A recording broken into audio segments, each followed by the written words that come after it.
Okay. Good morning, everybody. Welcome to yet another webinar in the DDHR's webinar series, the Disasters, Displacement, and Human Rights Program, which is housed in the Department of Anthropology. The DDHR program promotes holistic training, collaborative research, rigorous theoretical approaches, and creative and innovative scholarly work on historical and contemporary problems. DDHR faculty and students study global and local issues across historical and geographical scales, bringing a critical focus to disasters, migration, displacement, the substantive struggles facing refugees and asylum seekers, and the relationship between these and social inequality. The DDHR webinar series draws critical attention to contemporary social crises as they impinge upon the physical, social, and economic well-being of human populations across the world. Spanning a range of foci, the series aims to inspire conversation and dialogue by inviting scholars to discuss specific themes that link the study of disasters, displacement, and human rights to critical research into the inequalities, structural violence, as well as tenacious forms of popular critique and resistance that shape our contemporary landscape. We're indeed very privileged to have with us Dr. Angela Santamaria, who is a professor at the Center for Peace and Conflict at the Universidad del Rosario in Colombia. She has been linked to the university approximately 14 years, initially in the Faculty of Political Science, Government and International Relations. Dr. Santamaria is a lawyer with a master's degree in philosophy and a PhD in sociology. She founded the Observatory of Collective Action in the Faculty of Political Science, Government and International Relations, given her interest in organizational and resistance processes that advance indigenous groups and peoples, especially those that have to do with women. Dr. Santamaria has published no less than 5 single-authored and co-authored books and numerous scholarly publications in a wide range of prestigious venues. Please join me in welcoming Dr. Angela Santamaria this morning. Thank you, Dr. Santamaria. Over to you.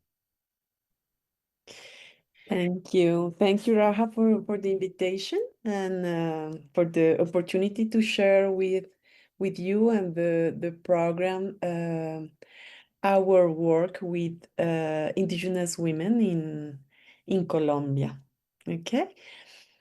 Well, if I want to share my screen, you can see my screen?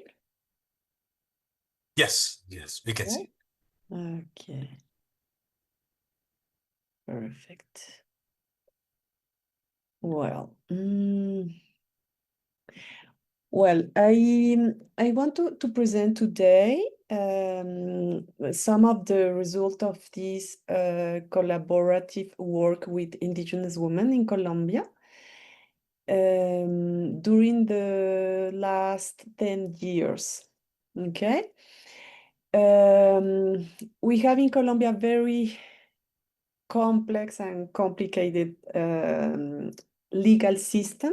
I think it's not the space to go deeper in our legal system, but for this case, I think is important to say that we have three different systems at the same time. Yes, 3 legal systems, different and complementary at the same time. Yes, the first legal system is the ordinary system, yes, for everybody in the country. And we have at the national level constitutional recognition of indigenous legal systems. Yes, in Colombia we have more than 100 different regions and indigenous peoples and more than 100 different legal indigenous systems in the country.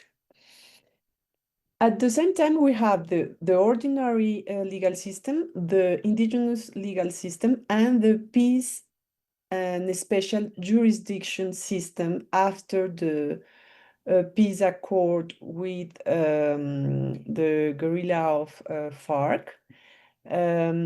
And this is the new system in Colombia, yes? And this work is a co-creation with sexual violence related to conflict survivors from the region of the Sierra Nevada Santa Marta to participate in the special peace jurisdiction system. Okay, I think we need to understand this. It's like kaleidoscopical justice experience in Colombia. Okay. Well, this is the report we worked together during the last 10 years. This region is in the Caribbean region near to Panama and the border with Venezuela. It's a very specific indigenous territory. Is near the border with Venezuela. Is a very complicated territory because we have the cartels, narco traffic, and the internal conflict at the same time. Okay. And we propose to the special jurisdiction of peace this report, and the objective, the goal, the principal goal of this report is to show, to propose a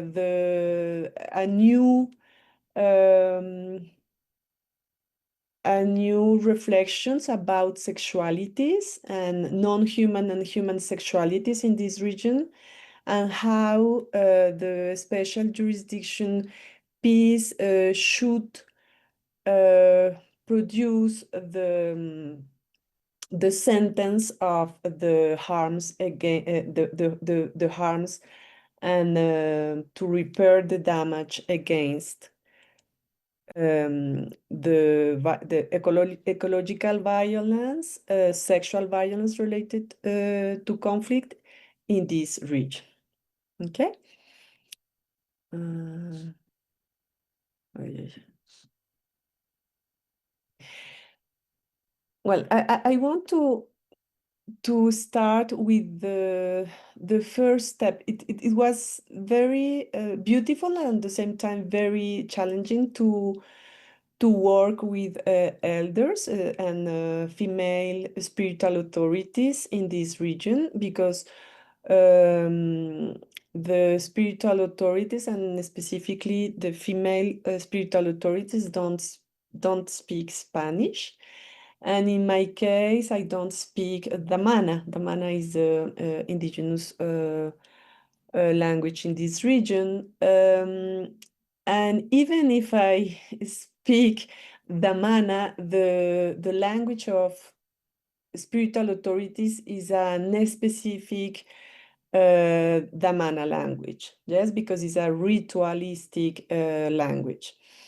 For this reason, we propose a sort of intercomprehension process, not emphasizing in the verbal communication, but using the rituals, and specifically when we work with indigenous women, the dance and the spiritual tribute and payment is the notion, no? And the possibility to paint, to dance, yes, was the most important and powerful methodological tool. Yes, we propose together this tale. The tale is the tale of the 9 worlds of joy, because for Wiwa women, the beginning of the world is these 9 women, no? The women of all colors and the representation of the mythology and relational ontology in this territory.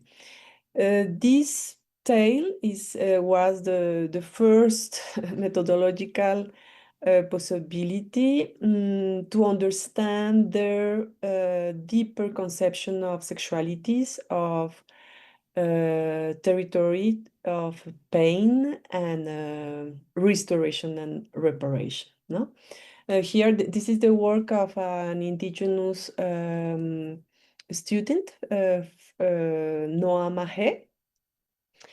The tale is a very long tale, but here I have some examples of the work.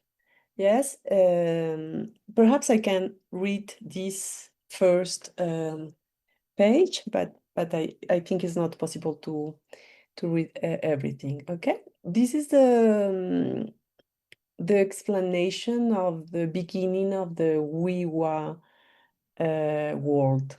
No? Abu Mereja is one of the most important female spiritual leaders. Yes, Abu Mereja recounts that first there was Se in thought. Before the sunrise, we were bubbles of water. Everything was dark. There was no sun, no moon, no people, no animals, no plants. Only the sea was everywhere. Uruma was the great mother water and mother night, the beginning of life, the mother of the council. She was deep in thought.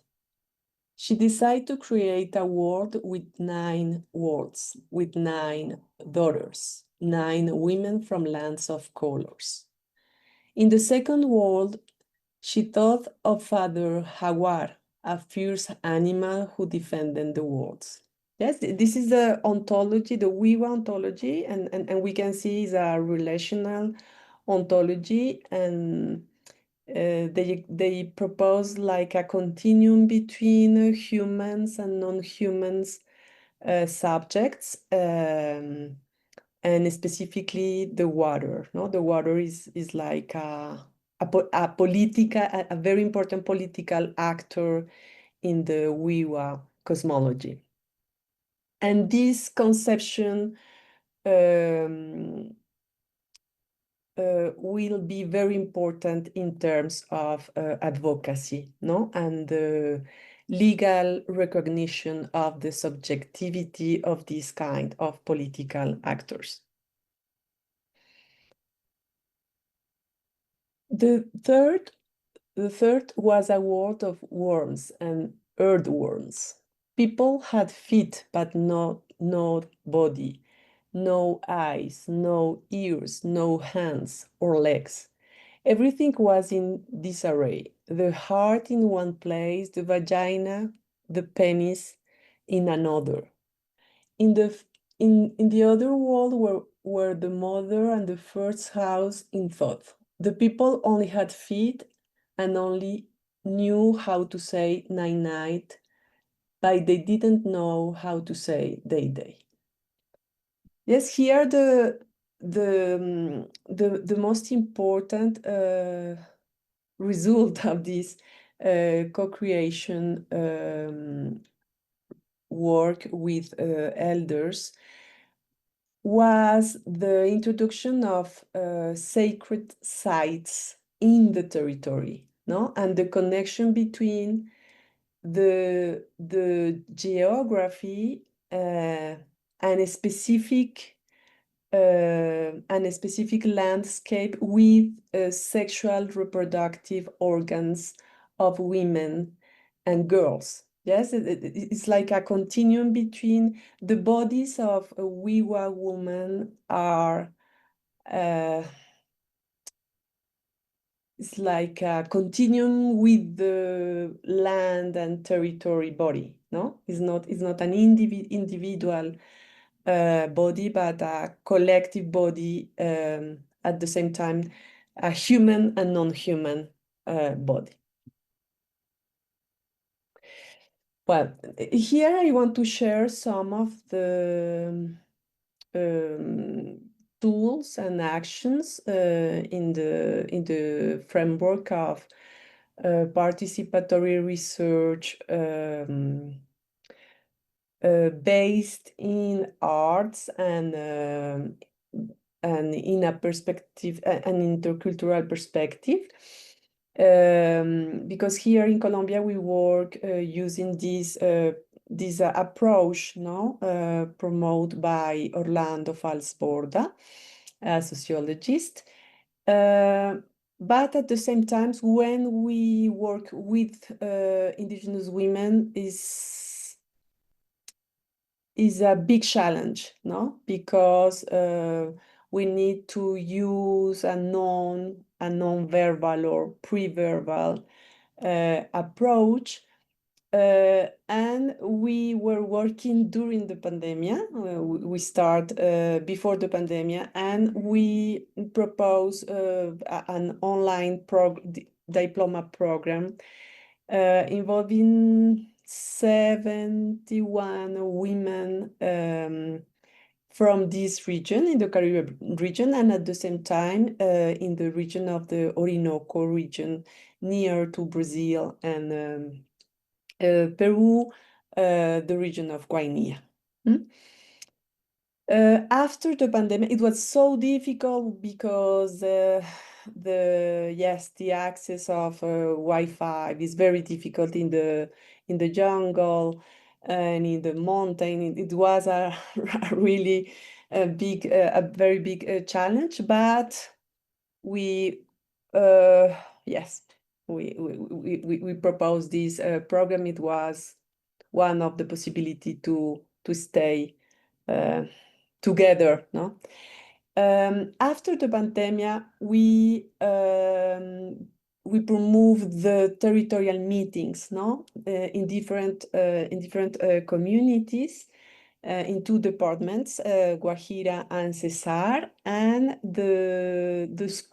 our school of intercultural research program was a nomadic school. Yes, we work in the approximately 12 different communities each month, in Marocaso, Sabana de Joaquín, La Laguna, San Juan del Cesar, Piñoncito, Patillal. And we propose an intercultural team with the female leaders. Yes. And each community proposed in this macro project and a specific communitarian project. And we develop, I think, approximately 20 action research projects. Identify to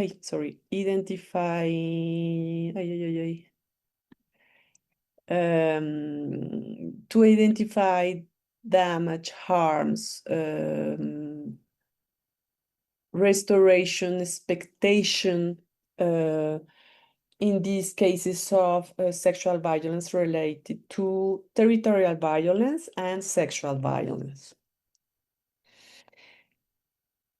I can see you. I can see you. I don't know why. You can see my screen? Yes. Okay.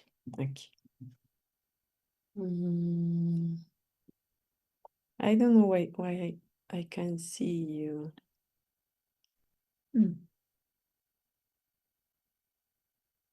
Sorry.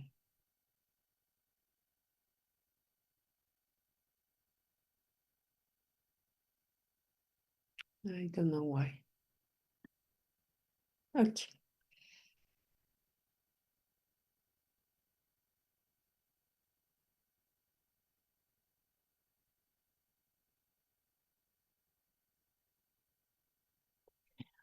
Well, after the co-creation of the projects, we propose meetings, territorial meetings with institutions of human rights, of a special peace jurisdiction, and different kinds of participants from communities, no? More than 91 participants, and it was a very intergeneration, intergeneration participation, no? Women, men, spiritual female authorities, youth, indigenous youth, children, and it was very important to work with indigenous authorities um, at the local level, at the national level, and we propose an international comparative perspective. Yes, because in the region of Guatemala and Mexico, the Inés Fernández was the first indigenous woman who won a case, a legal advocacy case in the context of Inter-American system of human rights. And this woman, Inés Fernández, is like an iconic case for all the indigenous women in the region. We worked with the Professor Aida Hernandez in the CIESAS Center of Ciudad de Mexico. Aida Hernandez was the academical and support to wrote the report of the case of Mrs. Inés Fernández against Mexico, and specifically the Mexican army. We work too with Guatemala and the elders of Sepur Sarco in Guatemala, from Mayan people. And in 2024, we proposed this encounter between the women from Sierra Nevada, Santa Marta in Colombia, and the Mayan indigenous women from Guatemala. And it was so important for the participants to share their results, the challenge, the problems, the pain, and the healing process around these cases. This is the thematic cycles of our intercultural diploma program. Here in Colombia, it's very difficult to talk about research with indigenous peoples. It's more than exercise or relationship to improve the political and technical skills of the organizations and indigenous women, but it's not a real exchange through research, yes, because the social organizations and the indigenous movement reject this notion of research. And one of the strategies to work together is the education, no, co-education.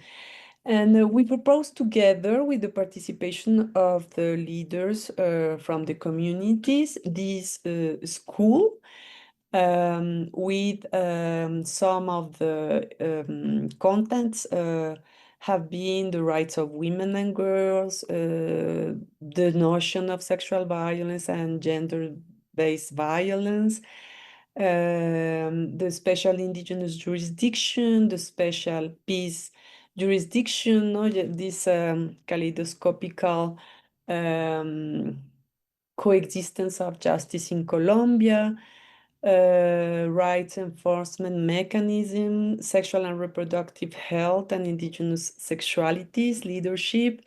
And I think the most important was the discussion, the share of ritual healing and spiritualities and defense of nature.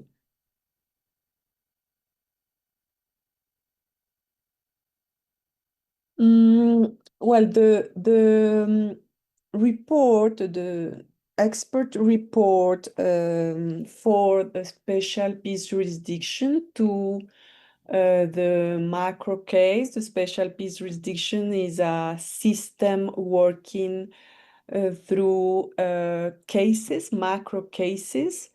This report is in one specific case, the ethnic case of special peace jurisdiction, and specifically this ethnic case have a territorial perspective, and one of the most important region is the Caribbean region. This report was elaborated to this region. Okay. The report is divided in four parts. The first part is about the spiritual and territorial order of indigenous peoples from this region, and specifically the role of women in preserving this balance between territory, body, and spirituality.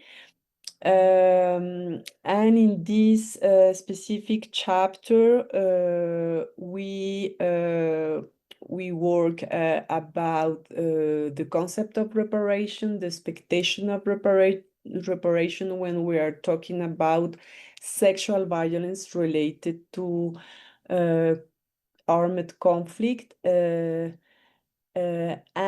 a collective perspective of harm, of damage, and reparation.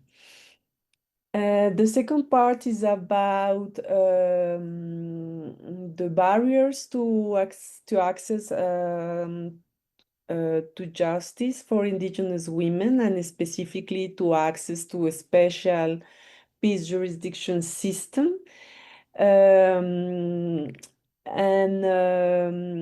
the one of the important thing about special jurisdiction in Colombia is a restorative system. No, it's not a.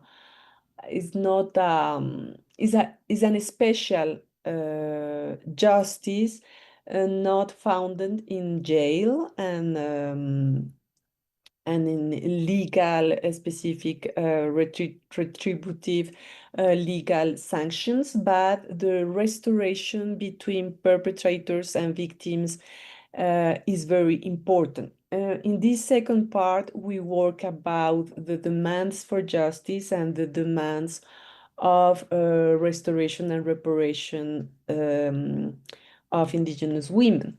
The third part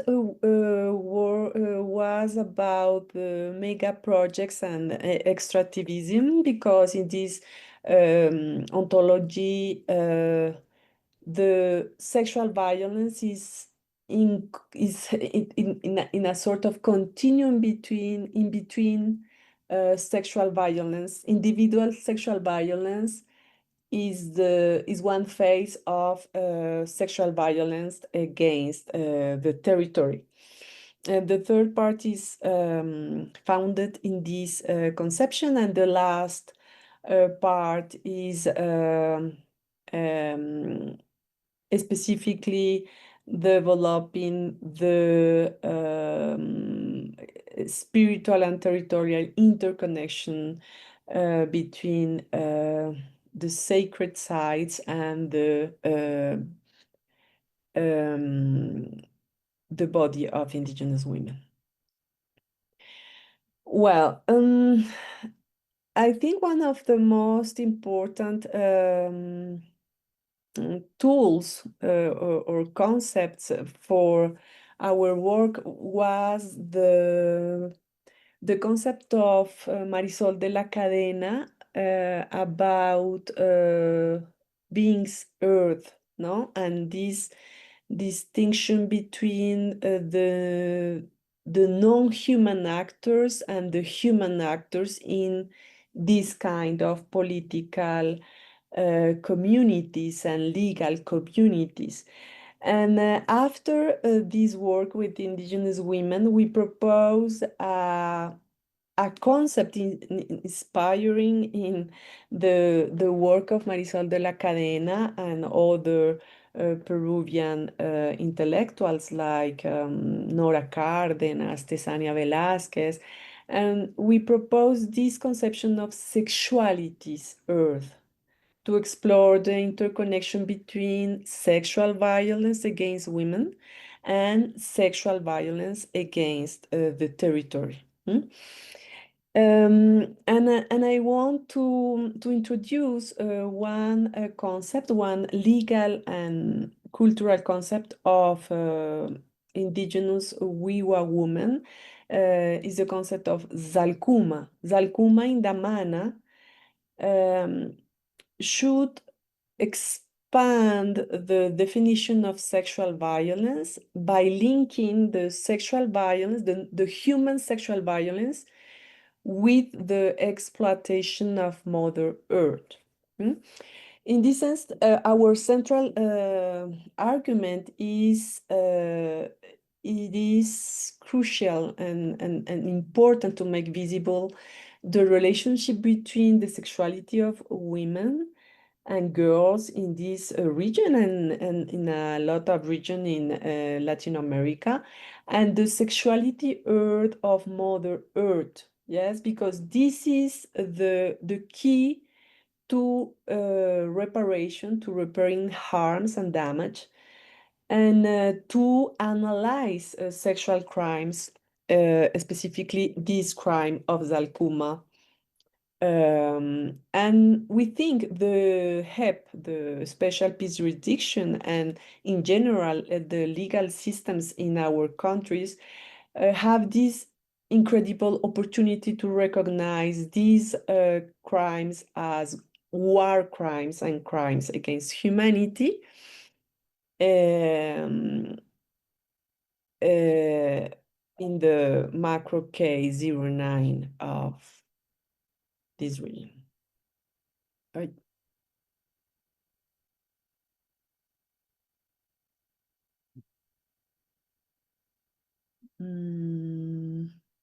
Yes, to understand our argument, I want to emphasize in this concept of earth beings introduced by Marisol de la Cadena. The earth beings in political communities as the Sierra in Peru, the Sierra Nevada de Santa Marta in Colombia, are sensitive entities such as animals, plants, rivers, ancestors, and these entities have emotions, no? That connect the lives of women and girls to the lives to the territory, no? And in Colombia, in particular, these entities have been legal subjectivity. We have in Colombia the legal recognition of these entities, and in this sense, the territory, the sacred sites, the ancestors in Colombia are victims, no? And we can um,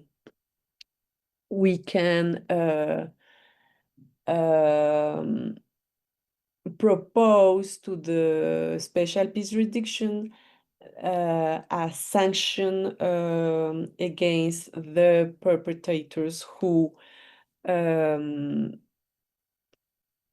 as FARC or the paramilitary groups or the army, the Colombian army, it is possible in the context of our legal system.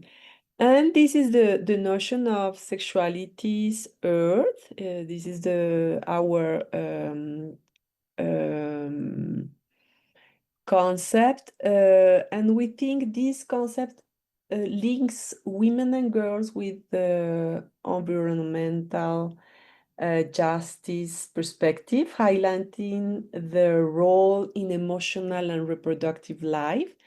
And even if this concept presents big challenges, we think at the same time should be interesting to defend the rights of at the same time of the girls, the women, and the sacred sites, specifically for those affected by the FARC conflict.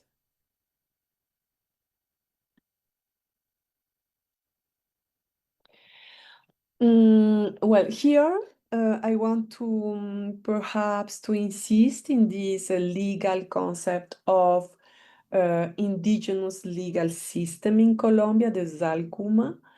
The Zalcuma is a legal concept at the same time referring to sexual violence that affects both women and Mother Earth. And in this sense, this is a powerful legal concept because at the same time, we are talking about the recognition of spiritual and sexual violence as form of aggression against indigenous women, but at the same time, the harm and the crimes against territory. The Zalcuma propose a comprehensive recognition, yes, and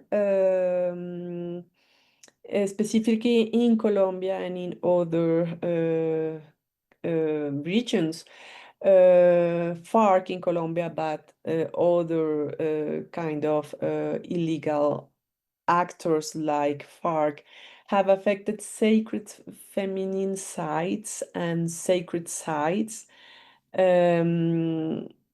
which are very important to the reparation, restoration, and well-being of victims.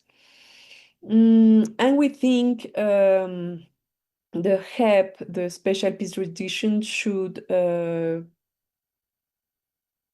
do this kind of recognition. Well, now in the last part, perhaps I want to talk a little about some of international examples, because for us here in Colombia, the special peace jurisdiction should use the Rome Statute, the decisions of the International Criminal Court, but at the same time, the legal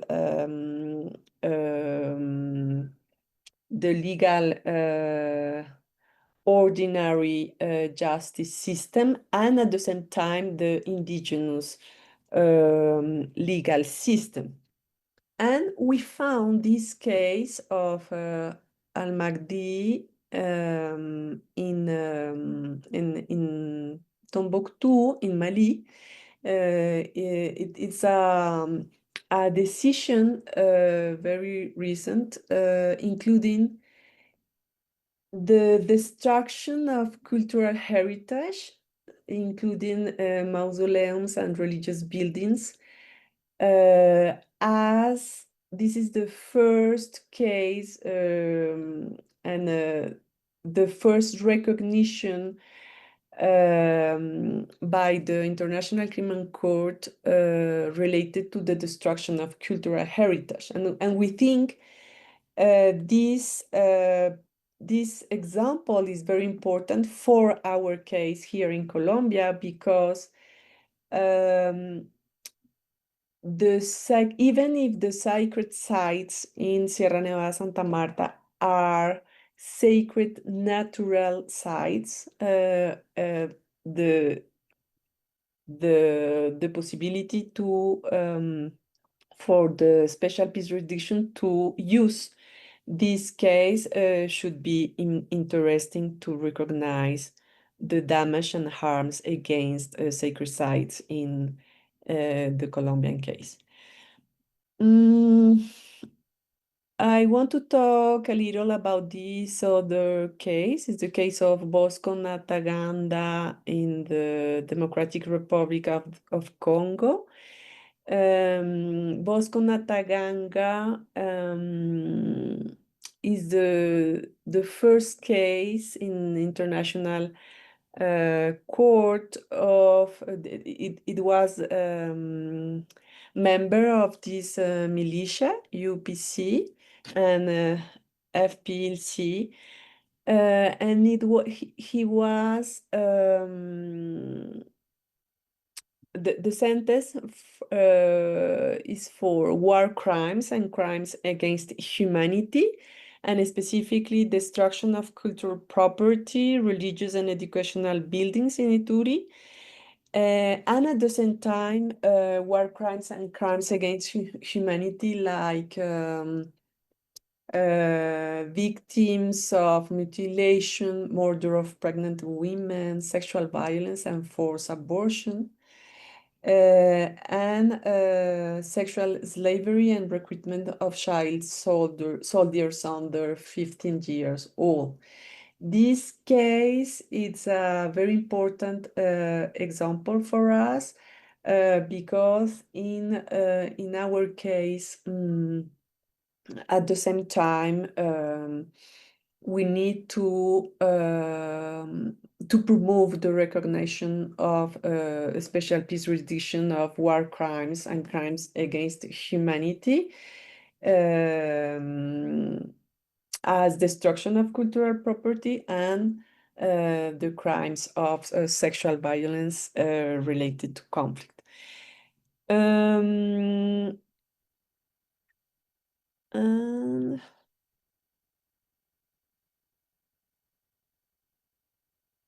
well, during the elaboration of the report, we found the forced displacement like one of the most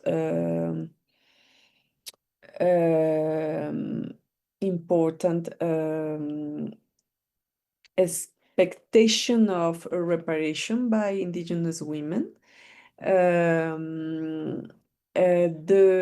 indigenous women and the indigenous people from Sierra Nevada, Santa Marta have precautionary measure by Inter-American Court of Human Rights.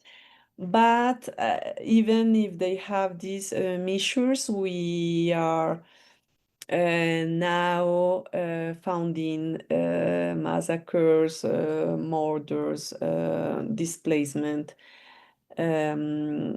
even after the peace agreement. And I think this is the iconic cases, the iconic case of the massacre of 14 girls, female spiritual authorities in the Comunidad of Naranjal by the FARC's fronts, the 41 front and 59 front. And this is the most important case in the macro case for indigenous women of this region. Well, some of our principal conclusions and recommendation for special peace jurisdiction is the importance to recognize their specific approach, just because even if the special peace jurisdiction and in general the peace the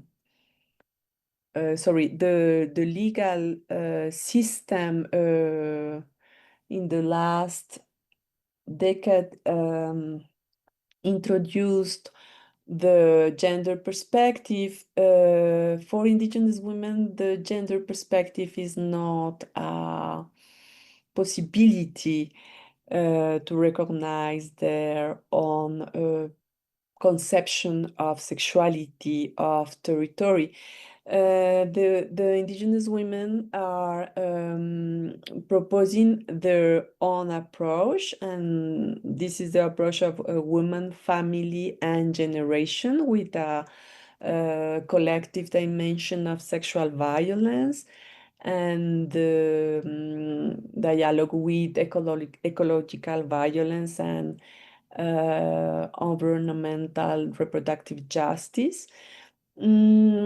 And in this sense, it is crucial to propose and develop a legal framework that articulates at the same time, no, the national legal system, the international legal system of international court with indigenous jurisdiction, and specifically in this indigenous jurisdiction, the perspective of indigenous women. To respect at the same time the female traditional knowledge and the value of sacred sites, but at the same time to protect and repair the sexual violence against women and girls. Their principal expectations in terms of restoration and reparation is the construction of a house of protection in the region of Sierra Nevada, Santa Marta. The construction of ushuis. Ushuis are the sacred temples in this regional or regions or ceremonial temples for women in the communities most affected by the armed conflicts, and the house of training or a school of female spiritual authorities as a restorative and reparative action for the sexual violence and massacres of the 14 sagas, girls of Naranjal. A saga is a spiritual female authority. This house for the victims will seek to reinforce, to strengthen the traditional female knowledge of women, such as midwifery, herbalism, traditional and ritualistic practices, and well, I think this is the principal results of our work.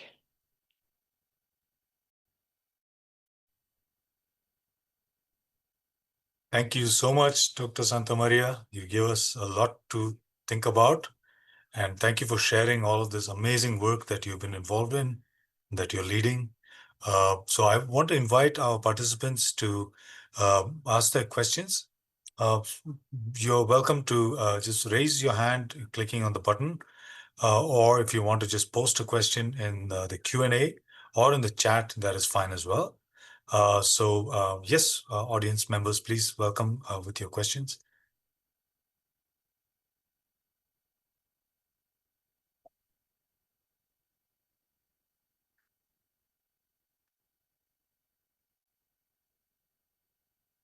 While we wait, perhaps I could just pose one question.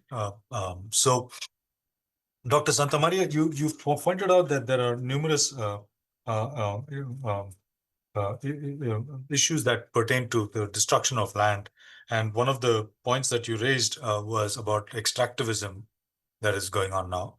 Could you say a little bit more about the kind of extractivist agendas that are taking place in this region, particularly as they relate to the kind of the ongoing threats to the land and the kind of environmental destruction that is taking place, affecting the indigenous communities? Yeah, this is a very important region in Colombia because they are near to the Atlantic Ocean and at the same time to the Pacific Ocean, no?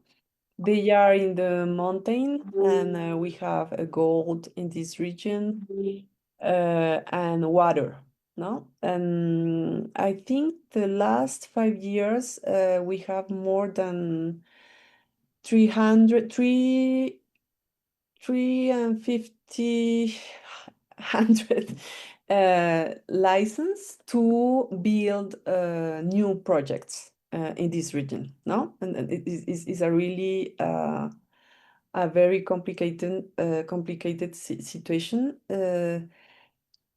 And even if here in Colombia we have the right of prior and informed consent a consultation, um, the projects are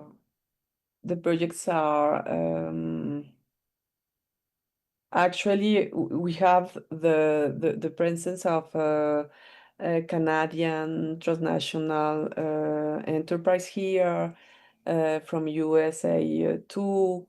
And this region and the existence of these indigenous communities are in danger, no? We have a national plan of mitigation of the of the extermination of physical and cultural extermination of these indigenous peoples, but in reality, we have only in this region the Wiwa people are, I think, 1 million of person, yes, and they are in a imminent danger. But at the same time, it's not only the extractivism, no, because the cartel from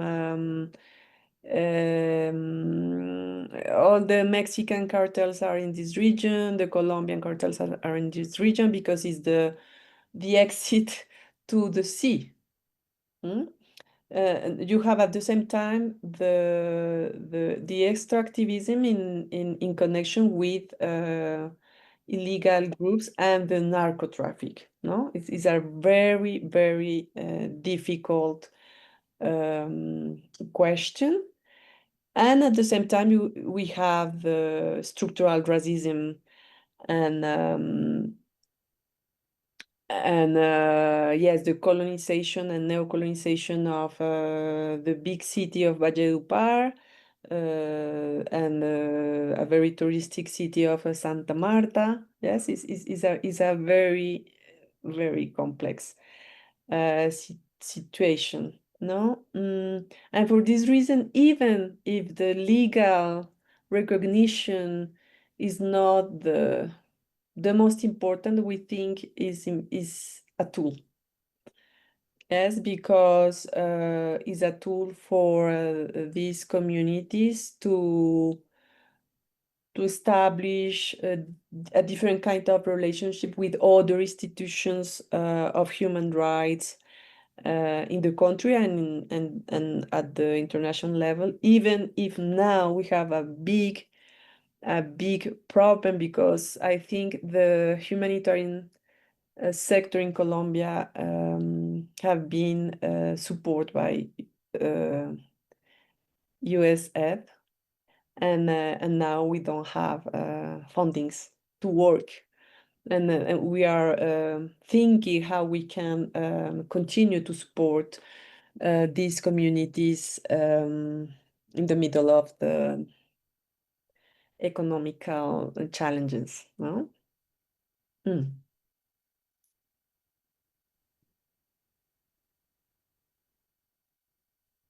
Another question I was wondering about, Dr. Santamaria, is this is also a region that was affected heavily by the fumigation policies of the so-called Plan Colombia. What were some of the impacts, the long-term impacts on the environment, and how did and how did indigenous communities get affected, particularly as this sort of damaged the ecology and affected families and so on? Uh, I've heard about other areas also, especially the farming areas that were badly affected. But in what ways were these sort of indigenous lands also affected by fumigation, and has that ended? And what are the kinds of reparative outcomes of that? Yes, this is the one of the principal regions of the Plan Colombia, and it's very difficult because for indigenous communities in this region, from Arhuaco people, Wiwa people, Cancuamo people, and Kogi people, the coca is a sacred plant. Is the foundation of their ontology. And is very sad. It's very sad because for them, not the cocaine, but the coca, it's a divinity, no? Is the expression of the more sacred question in their ontology. And after the fumigation, the bombing, no, the the different harms in the context of Plan Colombia, they are talking about how they can repair and restore this international policy and national policy, no? Because they doesn't have a word about this fumigation, bombings, etc. No, it's very sad because the impact, the environmental and cultural impact is so big. We are working now in plans of mitigation because more of the spiritual authorities don't have the information and the comprehension of of our reality, no? Because they are very far. They don't speak Spanish. They don't have access to news, to books, no? And they don't they can't manage manage the world outside the territory. And now we are working with the School of Earth Science in my university to we're dreaming, no, to propose some schools to talk with them and to prepare them to the future, no, because most of the ontology, I think in the next 5 years will be very, very affected. For example, after all these projects of extractivism, no, I don't think they are the information to understand, no, the challenges. But we need at the same time to be very careful with them, no, but because it's a lot of information. Sometimes it's difficult, no, how we manage all this information and how we can give them information like a tool and not like a. Yes, it's not easy. It's not easy, but I think they have their own practice of mitigation, but for this reason, we need the protection, the legal protection of the sacred sites, of the ritualistic practices, of these guardians, no? Because if we don't have the legal protection, it's a question of time, no? But at the same time, the legal recognition is so slowly and difficult. We need to, it's like a, yes, it's not easy. It's not easy, Ra. Mm.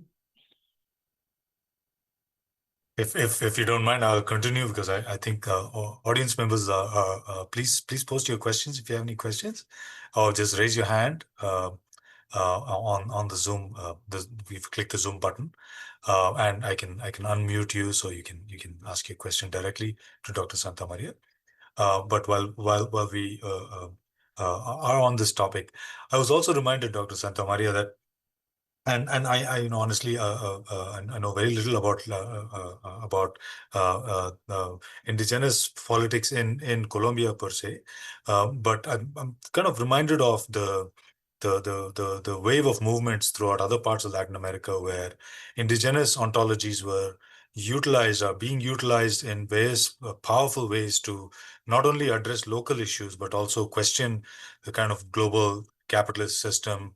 I'm thinking of Bolivia, where this notion of the universal rights of Mother Earth became a challenge, right? And I was reminded of that, especially when you were explaining the concept of Zalcuna, this idea of bringing together, violence against women's bodies and violence against Earth. Um, are there efforts to kind of link within Colombian society, link indigenous critiques to broader environmental justice and social justice struggles beyond just in indigenous lands, but also thinking about what is happening among non-indigenous Colombians? Are they also kind of drawing upon these concepts and building alliances with indigenous communities, learning from indigenous communities about these wider struggles? Yes, yes. I think Colombia was the first step of this new constitutionalism perspective, no? Because our constitution in 1991 was the first constitution in the world that recognized collective rights and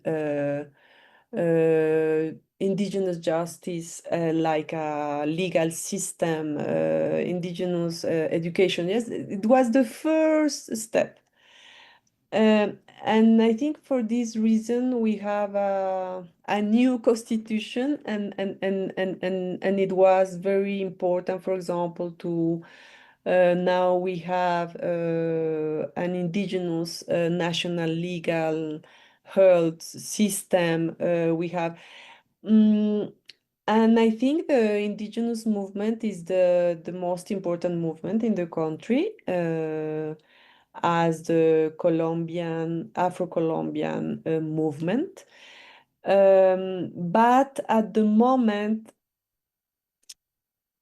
we are in a very technical and sophisticated discussion, no? Is the problem of the intercultural bureaucracy.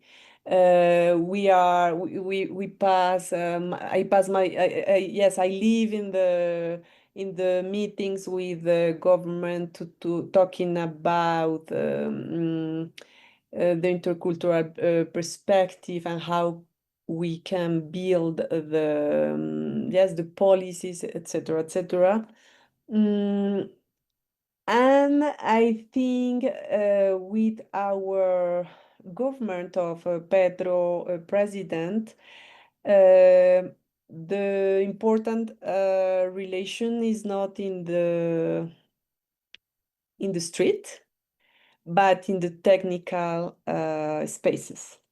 And the non-indigenous peoples, I think, yes, we have a very important, for example, relationship with human rights movement, feminist movement.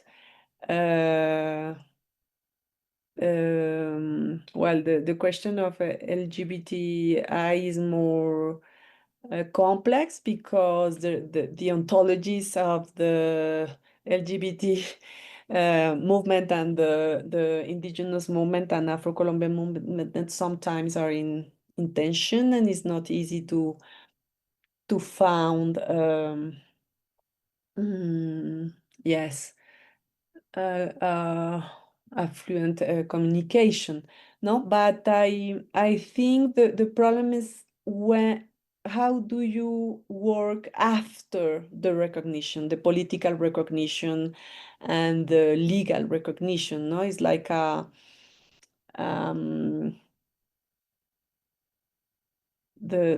technical discussion is very interesting, but at the same time, it's a lot of work, of time, of energy, no?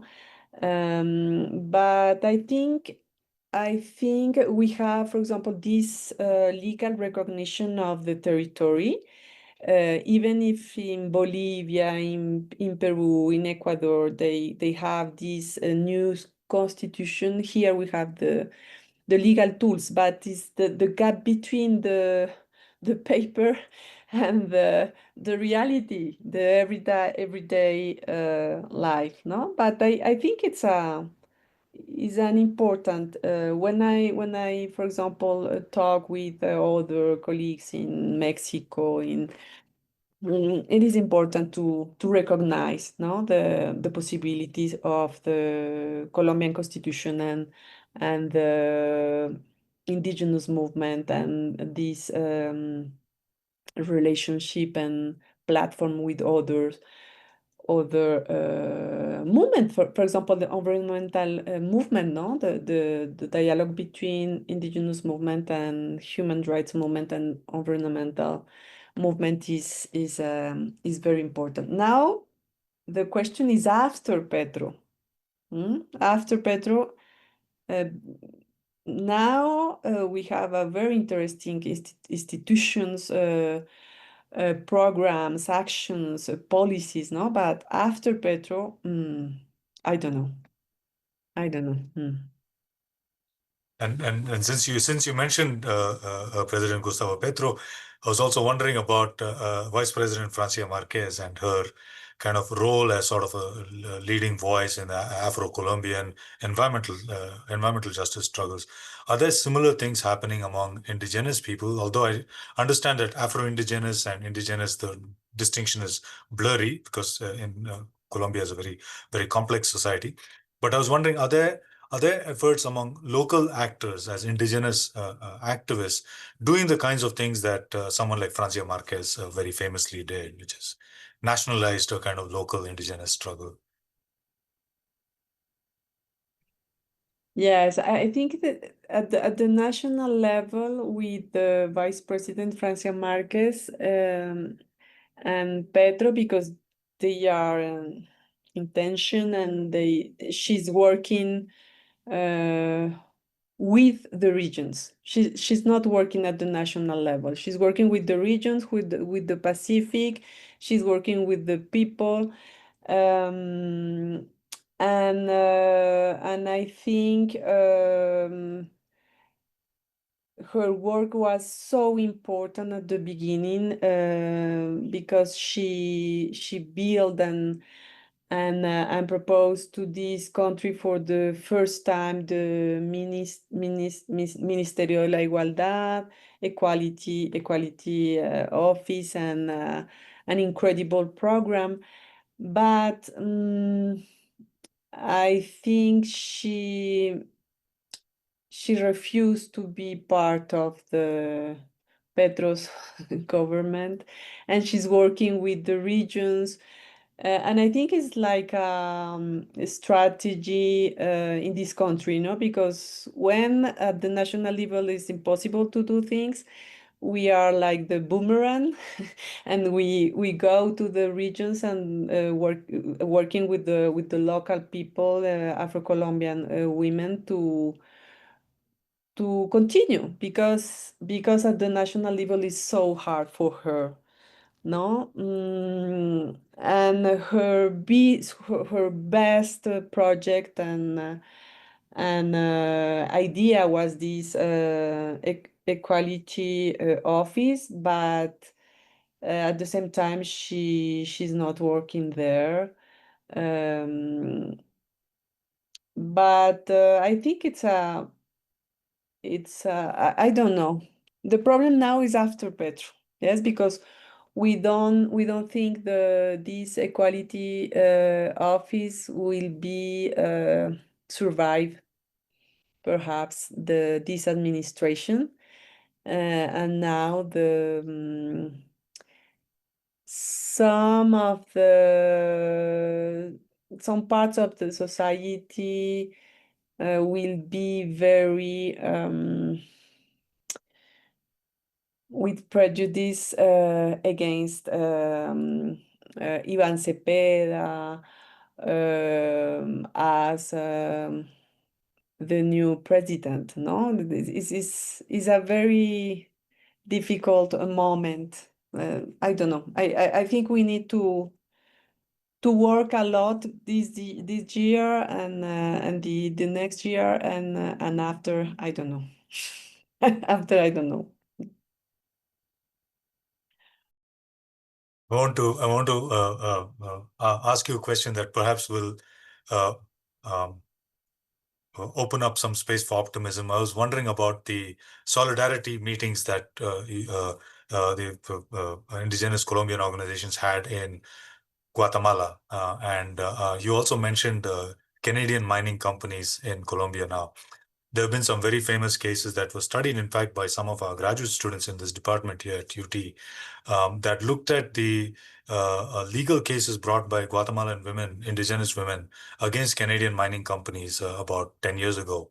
And they actually won. And I was wondering if in these collaborations across the Americas, across Latin America and Central America, if South America and Central America, if there are ongoing efforts to perhaps build kind of these solidarity movements to take on these mining companies, take on these extractive industries, and take on these farms, because a lot of this stuff is they're all the bad people are all connected. It's important that good people also connect and link up. And if you had any thoughts on that and sort of collaborative environmentalism or environmental collaboration across Latin America, if you had any thoughts on that to share. Yes, of course. I think is the most important pathway, no? Solidarity, because we are tired here, for example, no? Is very hard to continue. And when we talk about mirror cases, is like a mirror, no? When you explore the experience of other countries, of other movements, of women, girls, it's like an inspiration, no? It's like a shot of hope, of joy, no? To and I work a lot using, for example, cases of individual trajectories, to collective trajectories of different places in the world, and I can see when we are talking about Congo Republic and the City of Joy and the work of Denis Mukwege and the Mayan people and the Kenyan women, and it's like a epiphany, no? It's like a political epiphany and a sort of different kind of understanding, no? Just now, I was tired, and when you talk about Guatemala and it's like no, it's possible. It's possible to establish solidarity. Is possible, and for us and for me, it's very important to speak here, no, to receive your questions and to know in Tennessee they are this department and you are there with your students and this wonderful program and I think this kind of links and connection it's very important, no? Thank you. But the big challenge is to continue, no? How we can continue even if it's so hard, no? Even if the reality is so difficult. Mm. So, audience members, if you have any questions, we have a couple more minutes. But if not, you can always ask Dr. Santamaria questions via email. Want to say thank you so very much, Dr. Angela Santamaria, for taking your time and being with us and sharing your wisdom and knowledge and insights and this amazing program that you're involved in, that you're leading. We would love to learn more about this, and I'm sure in the coming years you'll have more that you can share with us. And we'll be very happy to have you join us one more time in the near future. Thank you so very much for being with us today, Dr. Santamaria. Appreciate it very much. Thank you, Raja, and thank you very much for everything, and see you soon. Bye. Bye.